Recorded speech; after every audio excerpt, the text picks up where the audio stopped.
Del odio al amor. El alma de la violencia. Por Elías Villalobos. Quien no quiera pensar es un fanático. Quien no puede pensar es un idiota. Quien no se atreve a pensar por sí mismo es un cobarde. Francis Bacon. Prefacio. El tratar de explicar la naturaleza humana, en cualquiera de sus manifestaciones, resulta, aún para la ciencia, una tarea ardua y difícil. Describir la conducta humana en sus diversas circunstancias es, en cierta medida, la misión del escritor. Capítulo 1. El encuentro. Si alguna vez, al contemplar los ojos de un ser, descubres tu alma reflejada en ellos, y la oscuridad de tu corazón se llena de luz, experimentarás ese misterioso sentimiento llamado amor. Eso fue lo que les sucedió a María del Carmen y a Esteban la primera vez que sus rostros se encontraron. Comprendieron entonces que sus vidas ya nunca serían como antes. María del Carmen asistió a un evento en Veracruz, el cual se celebraba en un lujoso hotel de una importante cadena norteamericana. Con la colaboración de grupos relacionados a la promoción turística, por lo que las líneas aéreas eran obligadas participantes. María del Carmen se desempeñaba como secretaria del gerente de una sucursal aérea de México, y fue debido a la insistencia de su jefe que ella asistió. Él había percibido en su empleada cierto aislamiento social, además de notar también una personalidad introvertida y poco afecta a la vida social, lo que, pensaba, no era propio para una joven soltera de 24 años.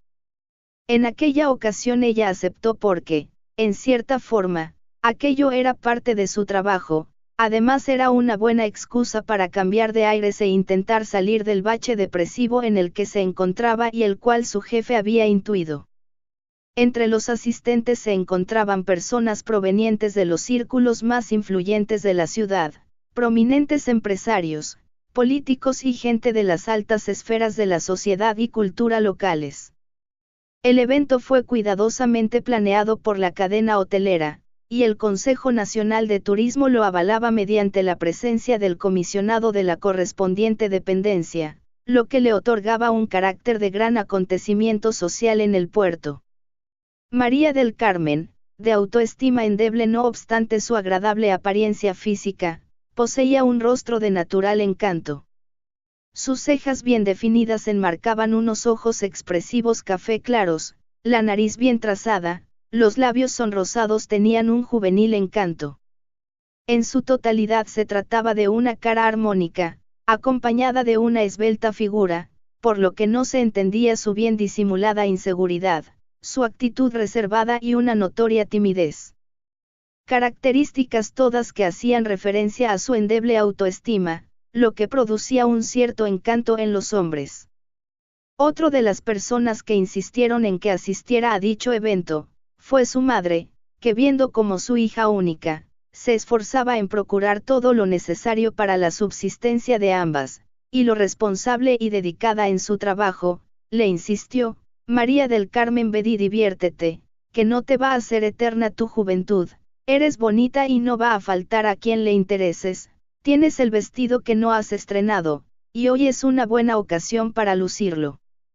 María del Carmen con cierta renuencia le contestó: madre, ya conozco a todos, siempre son los mismos, los niños bien buscando divertirse, sin comprometerse, y si no te diviertes con ellos eres una odiosa y si lo haces, eres una fácil, en fin que de todas maneras van a hablar. María del Carmen, espeto su mamá, nunca nada es igual. Por ejemplo, hoy inauguran un gran hotel y es algo nuevo, hay nueva administración en el gobierno, invitados de diversas partes y actividades. Por primera vez María del Carmen pareció salir de su letargo. Puede que tengas razón. Mamá, iré, ¿por qué no? Cuando María del Carmen llegó al lujoso hotel que se encontraba en la zona más exclusiva de la ciudad rumbo a Mocambo, su nerviosismo era evidente al entrar al gran lobby del hotel, buscando afanosamente algún rostro conocido, para poder conversar y sentirse protegida. A fin logró descubrir entre la abundante concurrencia a su compañera Sandra, que se encontraba charlando con su jefe don Guillermo Salmerán. Efusivamente saludó a su compañera, y con más recato a su jefe. Cuando se habían agotado las frases acostumbradas buenas noches como estas, qué bonito lugar. Qué bien luces, María del Carmen, guardan silencio y se dedicó a contemplar el bello salón, la elegancia con que los asistentes se habían ataviado. El descubrimiento que cambiaría su destino. Entre los asistentes al evento se encontraba un joven que destacaba por su elevada estatura de 1,90 centímetros, su nombre, Esteban. Originario de España, su porte atlético y distinguido, su rostro viril y de rasgos afilados, los cuales hacían contraste con sus prominentes cejas y sus ojos castaño oscuro. Lo que de él desconcertaba era su mirada fría y vigilante, hecho que a María del Carmen le pasó por alto. A percatarse de la presencia de Esteban, María del Carmen súbitamente comprendió que un rayo de luz iluminaría su vida gris y la cambiaría para siempre. En su corazón tenía la certeza de haber descubierto el ser especial que había esperado toda su vida. Cuando hubo la oportunidad de que fuera presentada, el protocolo quedó en un segundo plano. María del Carmen y Esteban se estrecharon las manos y sus miradas se encontraron. Fue entonces que sus almas despertaron de un largo letargo. La neblina del amor latente se abrió para deslumbrarlos. La tensión inicial del primer momento se fue diluyendo en la conversación, en un inicio titubante, pero que poco a poco fue volviéndose fluida y amena. Sin proponérselo, aquellos dos jóvenes se encontraron como dos náufragos en una isla solitaria, hablando el mismo lenguaje, el del amor. En medio de la nutrida concurrencia solo ellos dos existían. La conversación, en un inicio trivial, fue orientándose hacia sus gustos, deseos, proyectos y sueños. El lenguaje corporal reforzaba esa comunión que se da solo entre seres afines. En la charla saltaban de temas como la música o el cine, a tópicos íntimos como su infancia y sus más recónditos sentimientos. Al explorar en la profundidad de sus seres, descubrieron una afinidad profunda, su mutua soledad. Eran habitantes de la misma región. Él fue el que inició la conversación de una forma que demostraba gran seguridad en sí mismo, se dirigió directamente a ella, y después de saludar cortésmente a sus acompañantes, le preguntó acerca de la relación que tenía con el evento. María del Carmen titubeante le dijo: trabajo para una línea aérea de la ciudad y soy secretaria del director de la misma. Nací en la Ciudad de México, pero hace 3 años decidí vivir en Veracruz. Mis únicos familiares en el puesto es mis tías y 3 primos, y sobreponiéndose a su timidez, le pregunto acerca de su presencia en aquel lugar. Él con una sonrisa que la cautivó y una mirada audaz le contestó: tengo poco tiempo que llegué al puerto, llegué de España recientemente, y estoy contemplando la posibilidad de permanecer un tiempo aquí y, por qué no, establecerme, volviendo a mirar a María del Carmen con una expresión de complicidad. El fuerte acento ibérico de Esteban producía un encanto especial en María del Carmen, debido a que su padre era español también, aunque ella no se crió con su progenitor, en cierta manera esto la vinculaba un poco con él. Esteban dejó ver en la conversación su intención de establecerse y de iniciar un negocio de exportación. Aclaró además que su estancia en el puerto no sería pasajera, esperaba que sus relaciones le facilitaran las cosas. El único que, según Esteban, podía presentarse, era que el gobierno mexicano no le diera permiso de instalarse en el país. En ese caso tendría que regresar a su lugar de origen. María del Carmen sentía que había encontrado al hombre de su vida. Ese ser que se encontraba frente a ella era la encarnación del príncipe azul. Su elegante porte, su rostro que delataba el origen español, conformaban para ella la imagen sustituta del padre ausente. Lo único que había obtenido de su progenitor era el apellido. Sabemos que existen ciertos procesos psicológicos en la mente que provocan que al sentirnos rechazados, inconscientemente busquemos un análogo que llene ese vacío. La velada transcurrió para ellos dos en un suspiro. Estaban esperó el momento indicado para proponerle un nuevo encuentro. María del Carmen, dijo Esteban, creo que aún no hemos acordado dónde nos veremos la próxima vez. En el planteamiento de su pregunta no dejaba opción, pero es precisamente lo que María del Carmen había estado esperando escuchar. Esteban, el próximo viernes termina mis labores a mediodía, ¿por qué no me llamas a mi trabajo y nos ponemos de acuerdo? Esteban encontró una respuesta muy complaciente de María del Carmen, era obvio que ella estaba entusiasmada con él. Para Esteban era una revelación en su vida, ya que no obstante su favorable apariencia física y su aplomo natural no era regla en el ser un don Juan. Finalmente le confirmó a ella su aceptación. Seguro, te llamaré, y no solamente una vez, me agrada escuchar tu voz, y me da mucha fuerza para resistir la espera hasta el viernes. Creo que sobreviviré. Esto último lo expresó con una sonrisa en su rostro. La velada había sido redonda para los dos. La brisa del mar acariciaba el rostro de María del Carmen. La noche de luna plena reflejada en el mar, le hizo parecer al cuento infantil de la Cenicienta. Había encontrado a su príncipe encantado, pero su inseguridad le decía cuánto podrá durar el encanto. Finalmente bajó del automóvil donde su jefe y compañeras la acompañaron a su casa. Ellos comentaron: después le fulminó un rayo y Estela finalmente concluyó, esperemos no la queme.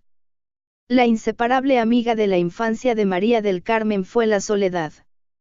Hija de Consuelo, una mujer que vio pasar sus mejores años de su juventud al cuidado de la madre.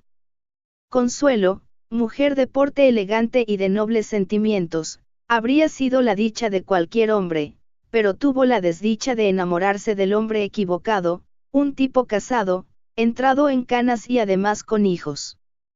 No obstante que el padre de María del Carmen poseía una desahogada situación económica, ella y su madre jamás obtuvieron beneficio alguno.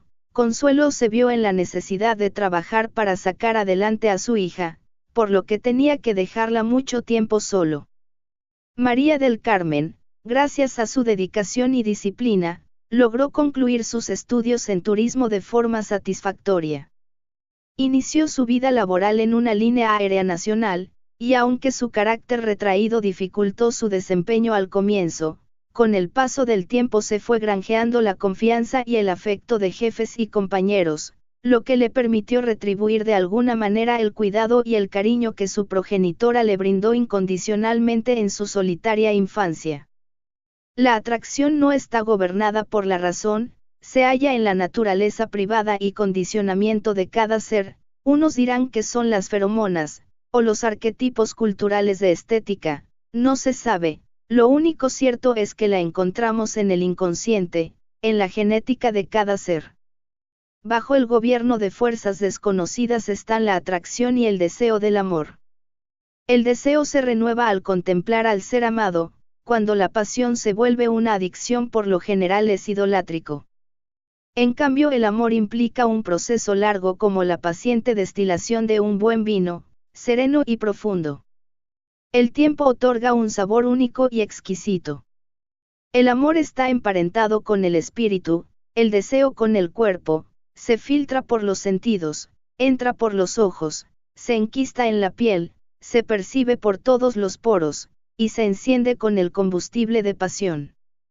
El amor es el encuentro de dos almas gemelas que se han buscado para fundirse en un solo ser.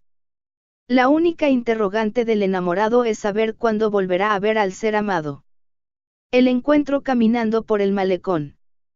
Esteban pasó en la tarde del viernes por María del Carmen. La tarde era ideal para pasear, tomar un helado y disfrutar del paisaje y de la brisa del mar. ¿Acaso dos enamorados necesitan más?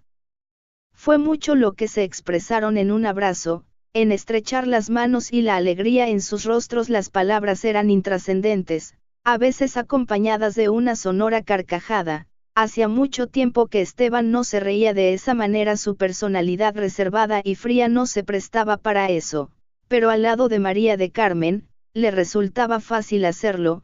Solo un incidente cambió el ánimo de Esteban, cuando él por primera vez intentó acercarse lo suficiente a María del Carmen para besarla. Un vendedor ambulante inoportunamente le fue a ofrecer su mercancía. La mirada de tigre de Esteban y un no moleste sorprendieron a María del Carmen. Él rápidamente se disculpó con ella. y señalando a la dirección de un barco en el horizonte le dijo en uno de ellos llegue a América y dio pie a un nuevo tema, le hablo de su infancia el hijo único, creció al lado de su madre no contó con la imagen paterna y su precaria situación económica. Hablo del paisaje tan diferente al de Veracruz la zona montañosa de la costa cantábrica, el frío del Mar del Norte, de sus costumbres ancestrales y lo reservada que era la gente contrastante con el espíritu del jarocho.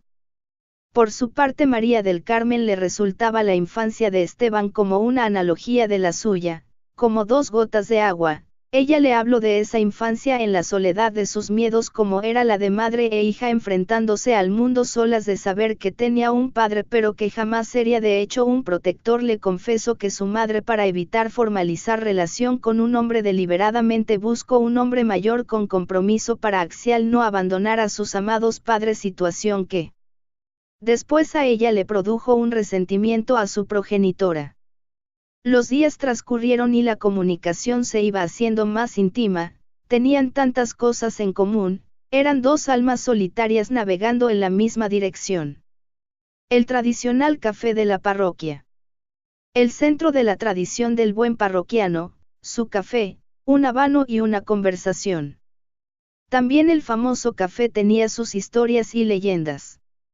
Esteban y algunos de ascendencia vasca solían reunirse y platicar como uno más de los parroquianos y enterarse de las novedades de su mundo. En estas conversaciones se dejaba ver la situación política del País Vasco, eran muy reservados con personas ajenas al grupo y aunque eran cordiales y saludaban a más de uno, sus temas eran asuntos solo de ellos. Esteban evitaba entrar en detalles con María del Carmen cuando ella le requirió que algunas amistades le habían comentado que Esteban pasaba las tardes en el famoso café. Parecer las costumbres de los vascos es que no tenían por qué dar explicaciones a su mujer de sus actos, bueno al parecer era frecuente entre los latinos también.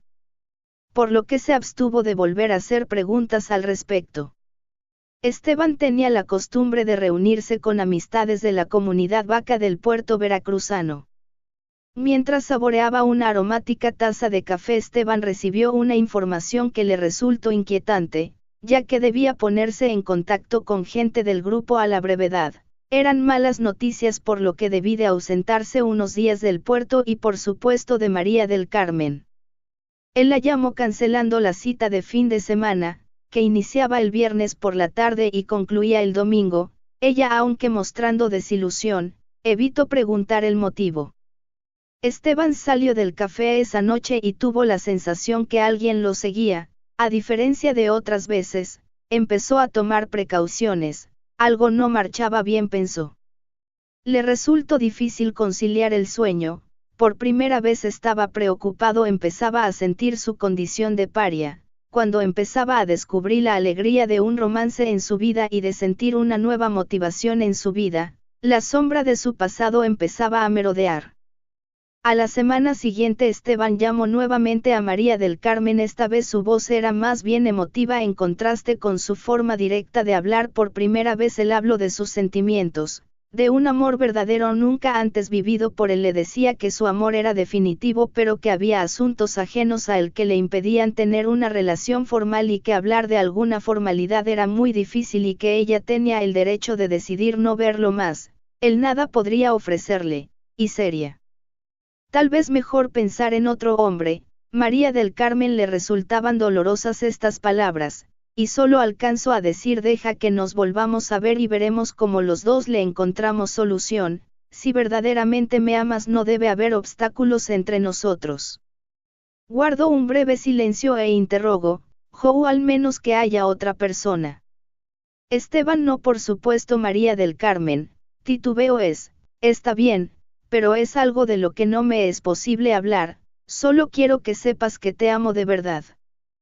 Transcurrió cerca de un mes en volverse a ver. La época de Nortes había llegado al lugar, con pacíficas mañanas engañosas y súbitamente cambiar en la tarde, con la llegada de fuertes vientos, que pudieran bien a un niño empujarlo e impedir sostenerse en pie, después las impetuosas lluvias que no por eso ahuyentaban el clima caluroso, muy diferente a lo que Esteban estaba acostumbrado, en la habitación de su hospedería, caminaba con impaciencia, sacó un cigarro que encendió y empezó a fumar como un calmante para su reflexión. Se preguntaba qué le deparaba el futuro, las noticias no eran alentadoras y sospechaba que de un momento a otro, la organización le haría saber sus planes, justo ahora que en su vida se presentaba ese sentimiento hasta ahora desconocido para él. Su interés había cambiado, ya no le interesaba destacar en el grupo, el resentimiento anejo en él estaba adormecido. Algo sorprendente se había operado en su vida, por primera vez sentía que existía.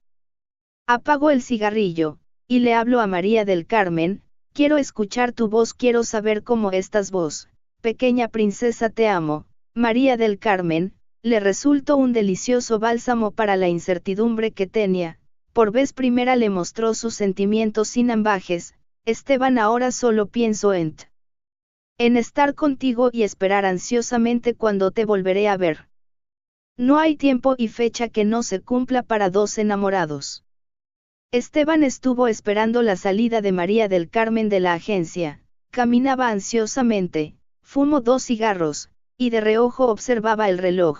Estaba impaciente por cuanto el sentimiento vivo de la pasión se instala en el hombre, el tiempo, el lugar y los problemas de la vida, no se perciben, solo está instalada en la mente y en el alma del hombre una sola palabra que reconforta cualquier inconveniente, cualquier espera. Ella. María del Carmen salió lucia radiante, un maquillaje de tarde discreto le daba luz a su rostro, un impermeable rojo corto que dejaba ver una falda corta 10 centímetros arriba de la rodilla, calzaba botas rojas también. Por primera vez Esteban la contempló con deseo, ella corrió hacia él, sin reparar si alguien pudiera verlos. Ella lo abrazó y practicante se colgó de su cuello, y largamente se besaron. El fuerte viento, y la fina pero pertinaz lluvia, nada pudieron hacer para incomodarlos. Después, la secuencia de un inevitable desenlace. Su primera vez. Aquella noche el tiempo fue nada para todo lo que se quisieron decir. Fue como si la vida hubiera sido solo la espera para ese encuentro. Pero qué valor había en las palabras, y una mirada bastaba para descubrir el sentimiento de su alma. Él la acompañó a su habitación y al despedirse fueron primero las manos, después los labios los que sintieron un estremecimiento hasta ese momento desconocido para ambos. El amor y la pasión se habían instalado en sus vidas, en ese instante el mundo solo tenía un significado, ella y él. Sentían que sus vidas finalmente se llenaban de significado. Para María del Carmen quedaba atrás su eterna compañera, la soledad; para Esteban la vida, que antes lo llevara por caminos tortuosos, ahora le enseñaba su lado amable, precisamente cuando menos lo esperaba. Sus encuentros, eran el reencuentro de dos seres que sentían que se conocían desde siempre, como si hubieran esperado largamente su regreso y quisieran recuperar el tiempo perdido.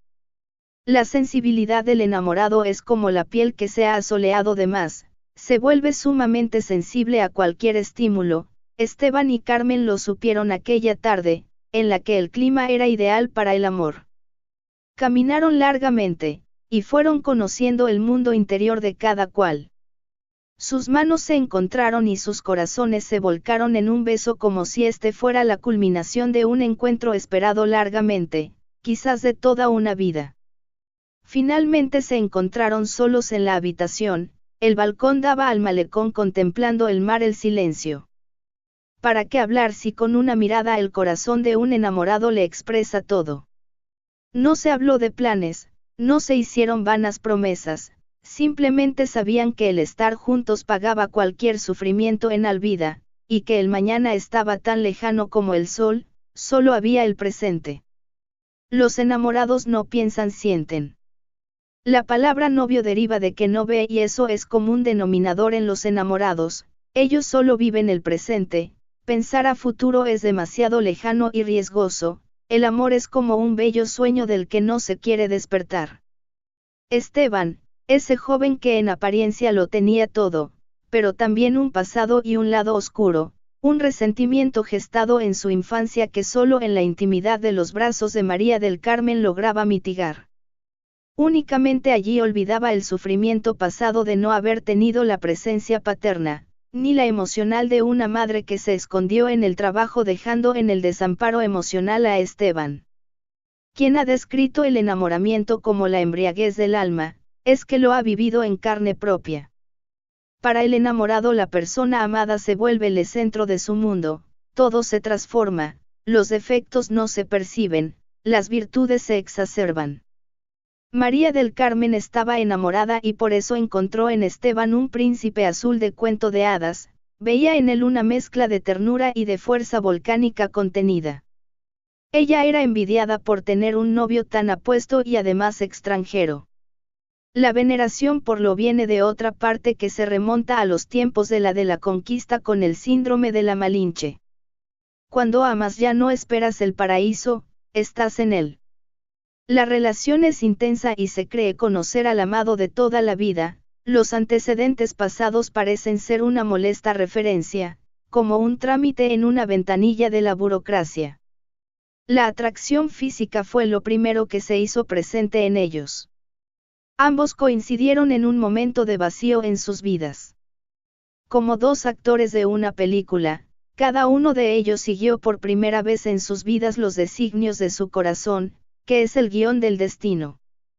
Los ojos de los amantes lo expresan todo. Son unas manos ansiosas de recorrer el camino del placer como impetuosos exploradores de sus jóvenes cuerpos aún no conquistados. La respiración se entrecorta y se convulsionan los corazones al tocarse con un beso los labios o piel. El mundo es solo ese instante de dos seres que se colman mutuamente. María del Carmen y Esteban solo contaban las horas para volver a verse, únicamente aguardaban la llamada, para saber cuándo, dónde. Quedaron para ir al cine, la película fue intrascendente, un simple pretexto para buscar la oscuridad. El sentirse cerca uno del otro, les produjo una profunda excitación, tanta que al salir y prácticamente sin hablar, abordaron un taxi para dirigirse a un hotel. Fue la última vez. Es tan corto el amor y tan largo el olvido. Pablo Neruda. Al llegar fue la explosión de los sentidos, apenas cerraron la puerta del cuarto, la rendición fue incondicional, ambos oyeron el llamado del amor y la pasión, ese grito de dolor y placer que ha formado al mundo. Una vida de espera justificaría vivir ese momento en el que se colman los sinsabores de la existencia, momento que queda en la eternidad y nos señala, para bien o para mal, nuestro destino.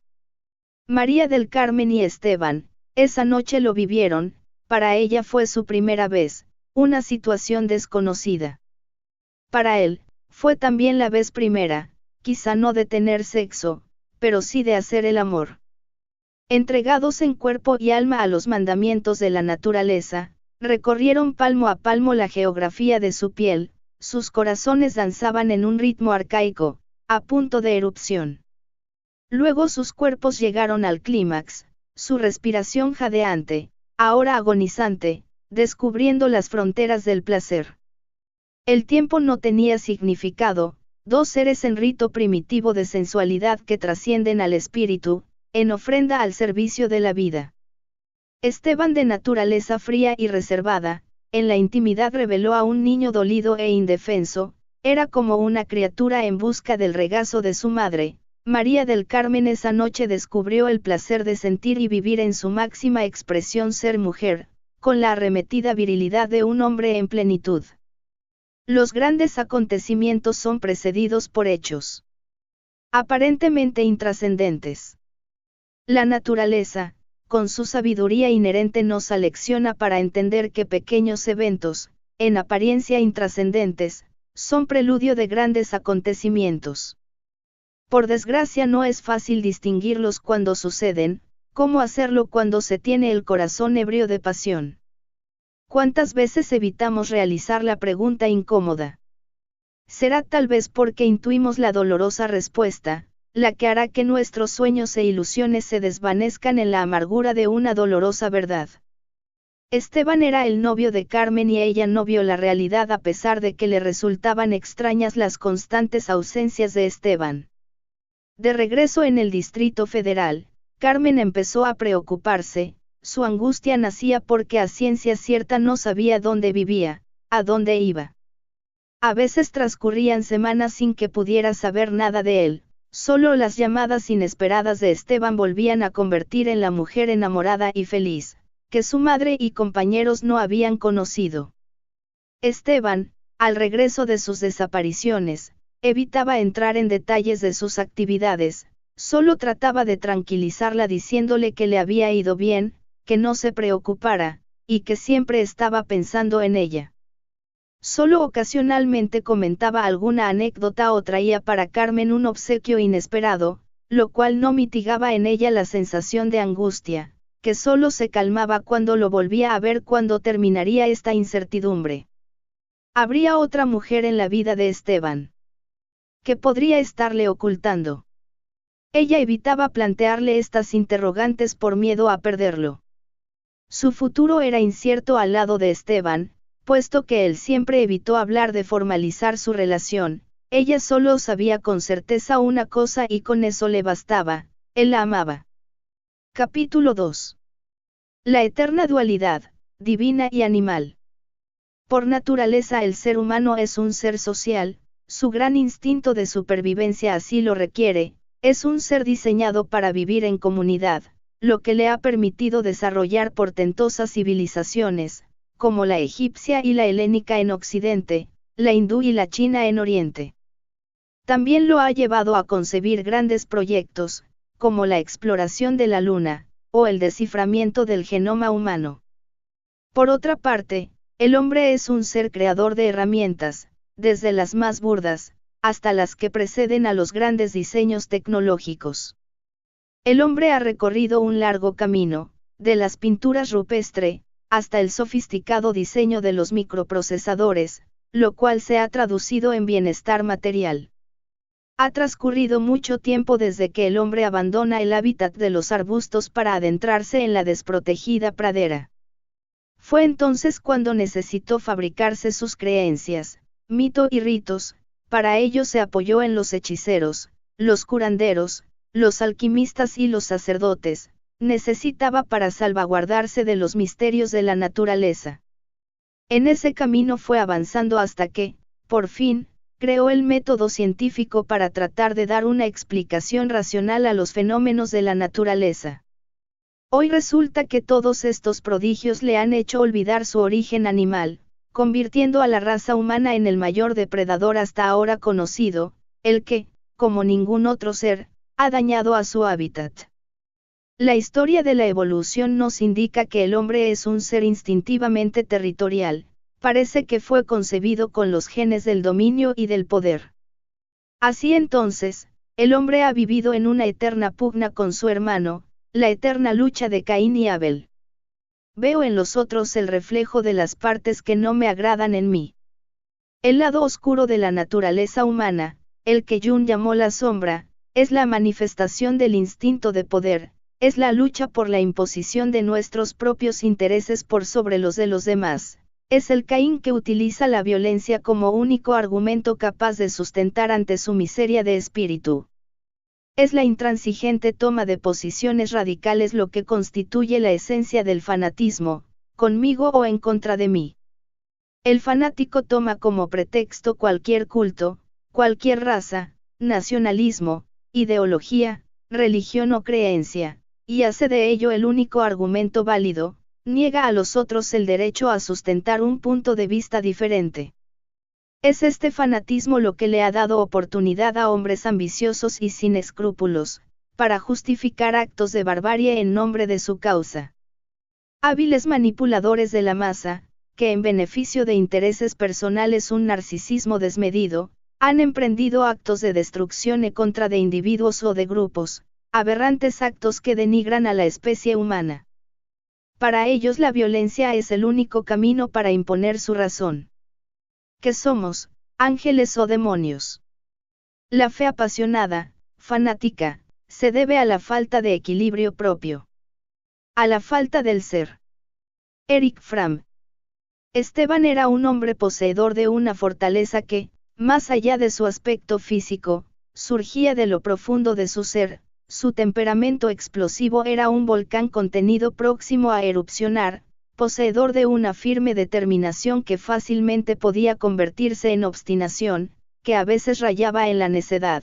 Esto lo reflejaba en situaciones en las cuales se le obligaba a tomar una posición, ya que por lo demás, su semblante taciturno y reservado, la mayoría de las veces resultaba agradable.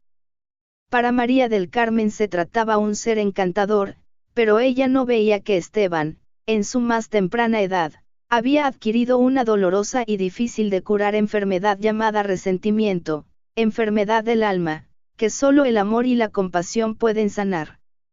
Quien ha sufrido la falta de estima en cualquiera de sus manifestaciones, quien ha padecido el rechazo y la marginación, quien ha sido víctima de la intolerancia y la indiscriminación, sabe que esto puede desencadenar en actos de violencia irracional si no se cuenta con un espíritu de grandeza que despierte el amor y compasión dentro de sí mismo, que comprenda la miseria e ignorancia humana, como fue el caso del apóstol Pablo, o el alma grande de Gandhi, por no mencionar al poseedor de la prueba más grande de amor y perdón, Cristo. Pero Esteban no poseía ese espíritu, él no vislumbró este camino. Desde su primera infancia sufrió la carencia de afecto que, aunada a la estrechez económica, lo ponían en una posición desfavorable frente a la vida. En un entorno hostil, de costumbres arcaicas, con el paso del tiempo fue desarrollando cualidades que le permitieron sobrevivir con éxito en un mundo cerrado. Lamentablemente, estas cualidades a veces no eran manejadas atinadamente sus accesos de violencia incontenible. La única herencia que obtuvo de su madre fue la apariencia física, mientras que del padre recibió la inteligencia natural y la firme voluntad. Nada más. Aunque con ellos le fue suficiente para sobrevivir con éxito a las condiciones adversas de su origen y circunstancias.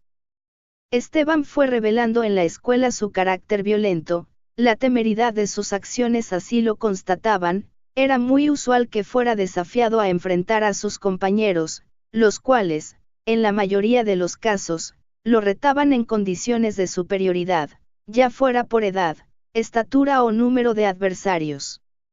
Esteban no regía la provocación, al contrario, la encaraba con un coraje, era su forma de sacar el resentimiento albergado en él.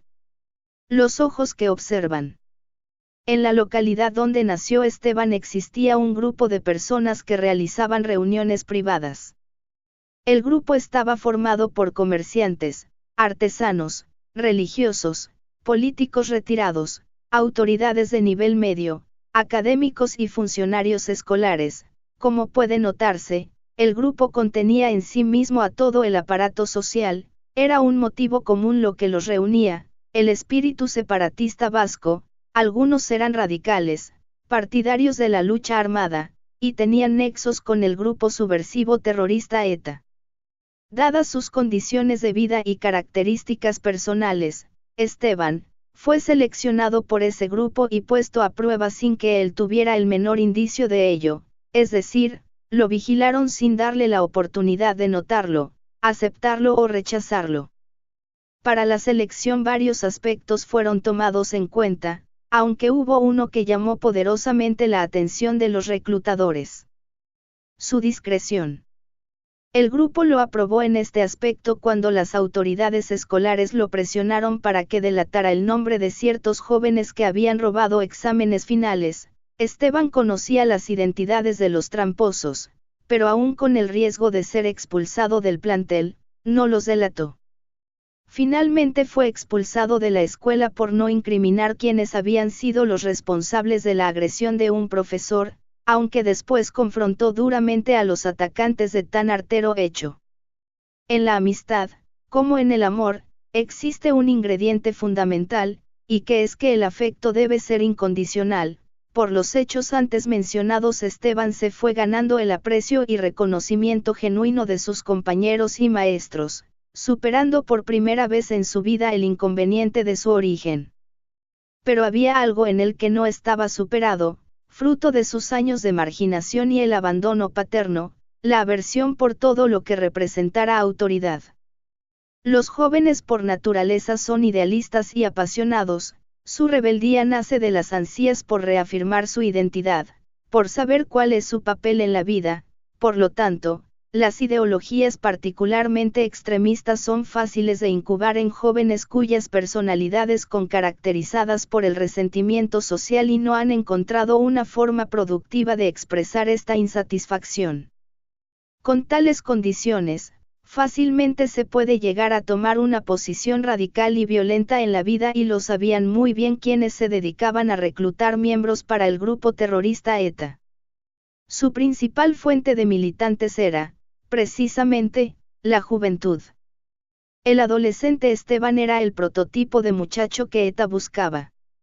Se sabía que en ocasiones tomó actitudes francamente temerarias, como sus demostraciones públicas de simpatía hacia ETA. Cuando algunos compañeros suyos fueron detenidos por haber sido sorprendidos pintando paredes con leyendas y distribuyendo panfletos del grupo subversivo, Esteban participó activamente para evitar que estos compañeros fueran separados de la institución docente. Su posición más bien procedía por una actitud protagonista que por verdadera convicción, ya que en el fondo no profesaba ningún credo ni religioso o ideológico, era más bien un ávido deseo de llamar la atención, de destacar de alguna forma.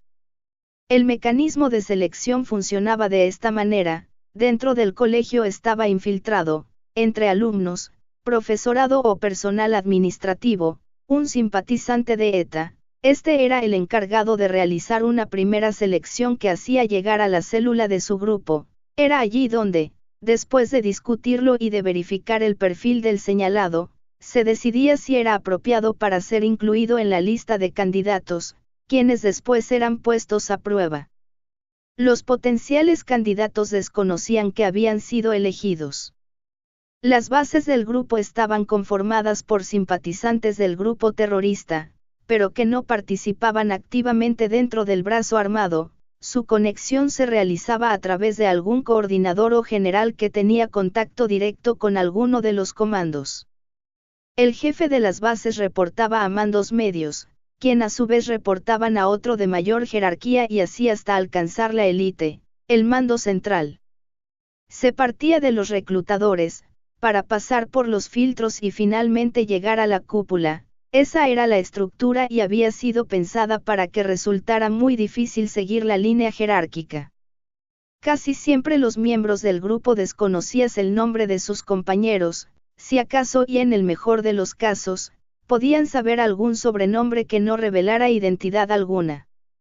A través de reuniones secretas se decidían los destinos y acciones del grupo, y la manera en que bajaba la información hacia los simpatizantes, era mezclando a los mandos medios en reuniones culturales, deportivas y sociales.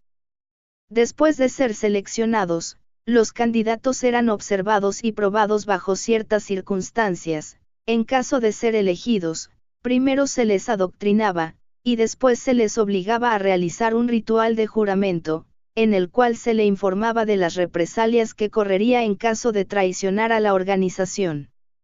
El mayor privilegio que recibían los nuevos miembros, era servir a la gran causa nacionalista de la emancipación del País Vasco. A los nuevos se les encomendaba misiones menores que eran, en cierta medida, la forma para cerciorarse si el elemento tenía las condiciones suficientes para llevar a cabo acciones estratégicas. Los elementos de un comando tenían la peculiaridad de que no se conocían entre sí, el contacto se hacía de manera indirecta a través del coordinador, obviamente con ello protegían el anonimato de los miembros. En el colegio de Esteban estaba infiltrado un miembro del grupo. Se trataba de un profesor. Había descubierto ciertas cualidades en Esteban, un perfil de ser más hombre de acción que de análisis, su tendencia a la violencia, y un deseo desmedido de protagonismo. Todo ello lo convertía en el candidato ideal para tomar parte en una misión que estaba gestándose con elementos nuevos. Los recién reclutados tenían la ventaja de no ser aún detectable por la policía secreta antiterrorista, para quienes, indudablemente, su mayor obstáculo era identificar a los nuevos miembros de la mortal organización. El procedimiento de reclutamiento era muy estricto, lo que dificultaba la intromisión de algún espía del gobierno español, después de que algún padrino o, como en el caso de Esteban, un seleccionador, recomendara al futuro aspirante y éste fuera aceptado como candidato, aquel que lo había llevado al grupo ya no tendría después ningún ascendente sobre él, esta responsabilidad recaería en el mentor correspondiente.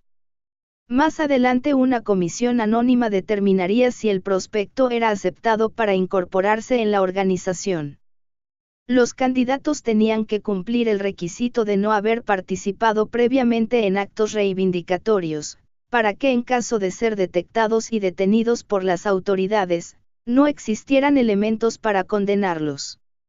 Esto facilitaba el trabajo de los abogados, quienes rápidamente gestionaban su libertad para que no pudieran ser presionados para hablar. Estos simpatizantes tenían una vida pública y ciudadana incluso prominente. Otras cualidades a evaluar eran la lealtad, el valor, la discrecionalidad y la firmeza de convicciones.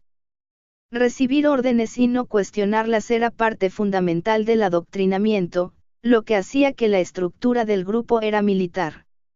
Esteban no profesaba en sí una ideología estructurada, le bastaba seguir la consigna, la autonomía del País Vasco. Esteban compartía con el grupo el principal fundamento, el cultivo del odio.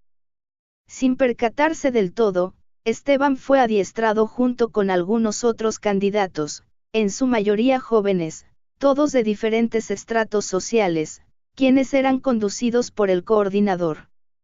El entrenamiento consistía en actividades deportivas, las cuales permitían observar su capacidad física y coraje, además de la asistencia a celebraciones públicas, como ferias, bailes y diversiones en general, esto para propiciar un sentido de pertenencia y de unión entre el grupo. Todos ellos tenían algo en común, su actitud nacionalista extrema. Se les adoctrinaba inculcándoles los valores de la organización. Se daba por sentado que la deserción era el peor de los crímenes, castigado con la muerte. Esteban estaba como pez en el agua, pocas veces se había sentido tan bien aceptado, pensaba que había encontrado una familia sustituta, puesto que nunca antes había sido tratado de forma tan agradable. Vivía en un auténtico ambiente de cordialidad y camaradería nunca antes conocido por él. Por primera vez era valorado y reconocido por otros, pensaba que al fin había encontrado su sitio en el mundo, en donde su condición social o su origen familiar no resultaban importantes, solo importaba lo él era. ETA. El País Vasco es conocido actualmente por la alta violencia en que vive y que emana del grupo terrorista ETA. Inspirados por el radicalismo nacional de Sabino Arana, fundador del Partido Nacional Vasco, PNVA, creado a comienzos del siglo XX. La mitología esquerra parte de la gran diosa Mari, la Madre Tierra, quien tuvo dos hijos, Atarrabi y Mekelatz, uno era bueno y el otro era malo, representan la eterna dualidad entre el bien y el mal, la lucha de dos hermanos antagonistas de una tierra dividida, en una lucha por su identidad. La violencia yace en el baúl de lo irracional. El terrorismo emana de lo primitivo, acción punitiva y ciega, que nace de la frustración ancestral y que se reviste de argumento. El odio de Caín es hijo de los resentimientos por no tener la capacidad para amar que tiene su hermano. Caín se encuentra carente de la virtud humana de la compasión. Ante esa impotencia, su naturaleza se vuelve esclava del odio, y como único argumento esgrime la violencia, y la muerte es exclusivo camino. El reclutamiento de Esteban. El día era terriblemente frío, cubierta por la bruma intensa proveniente del Mar del Norte, no había muchas opciones para pasar la tarde del viernes, se requería un lugar cerrado, tapear, esto es vino y bocadillos, una compañía y música, por lo que la invitación de sus colegas le cayó como anillo al dedo. Reñían era un joven que se agregaba periódicamente al grupo de los compañeros de Esteban, aunque no era estudiante. Era joven como ellos contando con 3 años más de edad, se distinguía por su inteligencia, cultura y prudencia, tenía una virtud poco frecuente entre los jóvenes: sabía escuchar. La tarde y parte de la noche transcurrió en un ambiente de camaradería, risas espontáneas, temas de aventuras amorosas, no podía faltar la pasión por el fútbol, quizás se bebió de más, pero la ocasión así se presentaba. Finalmente, pidieron la cuenta y se marcharon después de las 2 de la mañana. Reinan le preguntó que por qué rumbo iba. Esteban le dijo que cerca de la carretera principal. Reinan se ofició a llevarlo, se despidió y abordaron el peojet del primero. El frío volvía a ser protagonista. Reinan le ofreció un cigarrillo, lo cual aceptó Esteban, aunque no fumaba por lo regular, después de unos tragos y el frío de la noche lo justificaban. Después de un silencio finalmente Reinan habló. Esteban, ¿te puedo hablar sin rodeos? Esteban lo miró de soslayo y con una afirmación con el movimiento de su cabeza dijo: adelante. Bien Esteban, lo que te voy a decir solo debe quedar entre nosotros dos, en nadie más. Y fue directamente al punto. Esteban, te hemos estado observando durante un tiempo y el grupo al que yo pertenezco creemos que tienes el perfil y las agallas para pertenecer a él. Esteban parafraseó al grupo y también fue directo. ¿A qué grupo te refieres? Reinan se hizo un silencio quizás más poderoso que las palabras. Reinan escuetamente contestó. Esteban apuró una bocanada de su tabaco, respiró profundamente, y le preguntó al Reinan antes de responderle: ¿eres tú de la organización?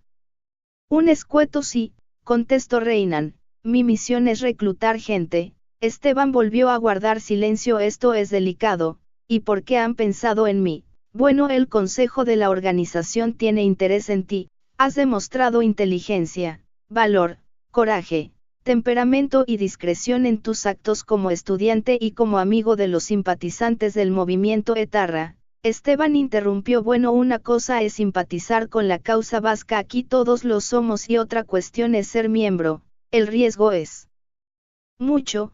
Todo eso es cierto, Esteban dijo. Reñían, dándole a entender que era muy razonable su argumento.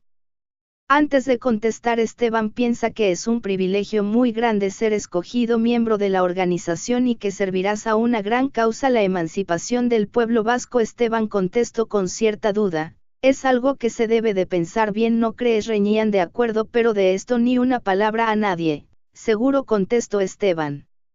La decisión de Esteban.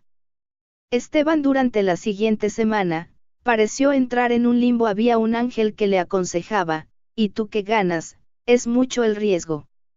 Y por otra parte su diablillo, el ego, le decía: has sido seleccionado para hacer historia, no pasarás desapercibido por esta vida, tal vez podrás alcanzar niveles insospechados en la organización, ese es tu destino y lo tienes que vivir. Era una decisión que se tenía que tomar en la soledad, pero esto era la historia de su vida. Finalmente pensó: a nadie le hago falta, mi madre sale con un hombre viudo que espera que ella se decida para vivir juntos, yo soy su inconveniente y de esta manera le resolvería el problema. Capítulo 3. El debut de Esteban. Para los preparativos de la iniciación de un miembro, ETA guarda una escrupulosa devoción en los más mínimos detalles. Primero se piensa cómo dar el máximo relieve al evento, el lugar, la fecha, la hora. También se planifica la ubicación de los invitados al acontecimiento, pero por sobre todo, los organizadores ambicionan que el suceso se recuerde, que nadie olvide aquel acto, que se prolongue en la memoria el mayor tiempo posible. Quien escuchara la conversación del grupo pensaría que estaban planeando una gran fiesta. Lamentablemente no era tal, se trataba de una macabra celebración de muerte, de dolor y sufrimiento. A Esteban le correspondió llevar el pastel al evento.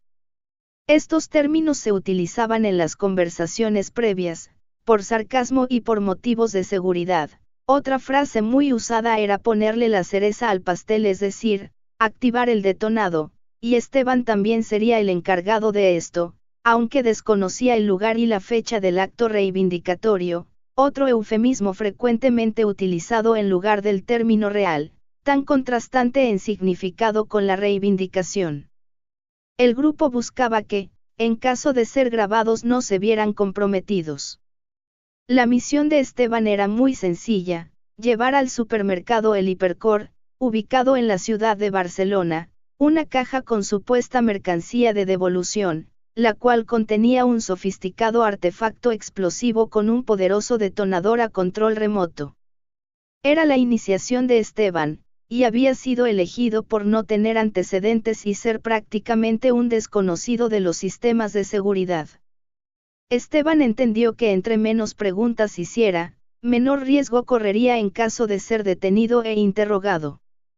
Si lo ignoraba todo, la identidad del grupo y él mismo quedarían a salvo en caso de que algo saliera mal. Aunque fuera presionado o torturado no revelaría la identidad de los niveles superiores, porque en realidad los desconocía. Las únicas referencias que tenía eran la de sus otros dos compañeros de escuela, tan nuevos en las actividades terroristas como él. Algunas ocasiones llegó a escuchar en las pláticas de sus compañeros el mote del profesor, pero no sabía a ciencia cierta si se refería a algún maestro de su escuela o a algún experto en este tipo de actividades. Las reuniones se celebraban con no más de 3 personas, que por lo regular se reunían en lugares convencionales para no llamar la atención, como cafés y lugares públicos. El adiestramiento y la ultimación de los detalles del plan, se realizaron en un cuarto de azotea donde vivía uno de los estudiantes. El hecho no llamaría la atención, pues por lo general los jóvenes se reúnen para estudiar, las instrucciones se daban por partes, como las piezas de un rompecabezas, hasta completar el plan de acción y la fecha. El lugar le sería dado a conocer a Esteban hasta el último momento. La capacitación fue informal pero minuciosa, en un ambiente de camaradería y subordinación ante un alguien desconocido, puesto que recibían las órdenes siempre de diferentes formas, entre las hojas de un diario, dentro de una bolsa de pan. Los elementos de la subsistencia diaria eran aprovechados con gran